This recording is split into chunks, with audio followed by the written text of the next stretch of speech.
He has been called the biggest predator in the history of popular music. R. Kelly was convicted this week on all counts in a high-profile sex trafficking case.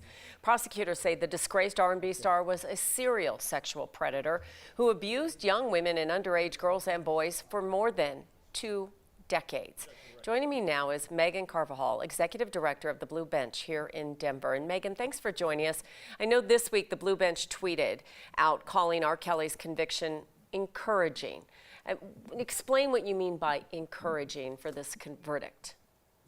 Sure, absolutely. And thank you for having me, Kim. We've known about R. Kelly's violent and abusive behaviors for decades, as you've said, and a court of law has finally held him accountable. That's what's encouraging. For years, his predatory behavior wasn't taken seriously, and as early as 1996, victims have been speaking about his abuse, and survivors had to fight especially hard in this case to be heard and taken seriously. And when you talk about this trial, they said it was graphic and heartbreaking to hear from the survivors who did take real risks to come forward. They do send a message, though, do they not, to other survivors? Absolutely. I think you're speaking to what the Me Too movement has done for survivors, given them a voice, given us a place to share our stories. And I think that was played a significant role in these survivors being able to speak out and share their stories and feel like it would make a difference. And that's what this has done. It has shown survivors that predators can be held accountable for their actions. I've heard many people mention this week the Me Too movement, and in this case, the victims are of color. And that was significant as well, because so many times before they didn't feel like they were believed. And do you think that is going to impact cases going forward? I hope it does. I hope that this sets a precedence that celebrities and people in high-powered positions will be held accountable. You called out that people of color are often not believed. And so for the Black community, I am encouraged that this will be a step in the right direction. You know, this also comes following Bill Cosby getting out.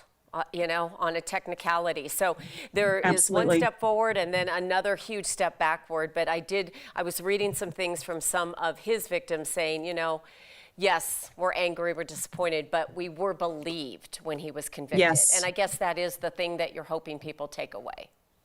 Absolutely. We want people to take away that it is important to believe survivors. We want them to believe them when they come forward. We want them to believe them when they don't feel safe coming forward. That is where we start with supporting survivors and how we continue our work to prevent sexual violence. And finally, quickly, for some people, this is really triggering to hear this and see this happening again and again. What can they do if they're feeling like that right now? Absolutely. If you are a survivor of sexual violence, we believe you and we're here for you.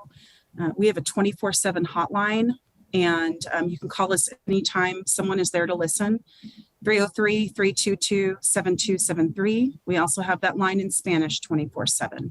303-329-0031. Everybody can play a part in supporting survivors through this. We really have to shift our focus on assisting survivors in their healing and working towards preventing this happening again. Megan, thank you so much with the Blue Bench. And we're also going to make sure that we have this online and more people can reach out and talk if necessary. Thank you so much.